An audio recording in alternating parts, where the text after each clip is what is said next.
হিজরতের রাত ছিল, ইমতিহান সব সময় থাকে। আমার নবী যখন মক্কা থেকে মদিনায় হিজরত করছেন, অনেকে আমরা এই হাদিসগুলি শুনেছি, কিন্তু এই হাদিসটা, এই জায়গার হাদিসটা অনেকে আমরা শুনিনি। ইমাম জুরকানি বলছেন, নবী যখন হিজরত করে মক্কা থেকে মদিনায় যাচ্ছেন সিদ্দিক আকবর আবু বকর সিদ্দিককে সাথে নিয়ে, তো মদিনার কাছাকাছি আসার পর নবীজির অনেক ক্ষুধা লাগলো। আসরের সময় যখন চলে আসছে, নবীজির তখন খুব ক্ষুধা লাগলো। একটা ঘর দেখলেন আমার পেয়ারা নবী, কাছাকাছি গেলেন, ডাক দিলেন, কেউ কি আছেন? ভিতর থেকে আওয়াজ আসলো, এক খাতুন, একজন মা। বললেন যে আছি, কি প্রয়োজন, কি চাই? যখন আমার নবীজি একটু কাছাকাছি গেলেন, ওই মহিলা তাকিয়ে আছে আমার নবীজির চেহারা মুবারকের দিকে।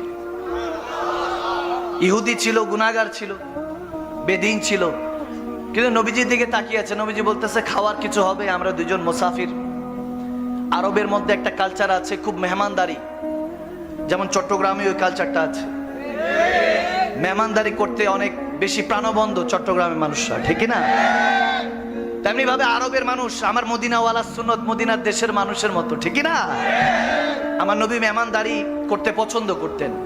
তো যখন আরব মহিলা তো বলতেছে, মেহমানদারি করতে পারলে অনেক খুশি হতাম, কিন্তু ঘরে কিছু নাই, বকরি কিছু ছিল, আমার স্বামী চড়াতে নিয়ে গিয়েছে বকরিগুলি, এখন ঘরে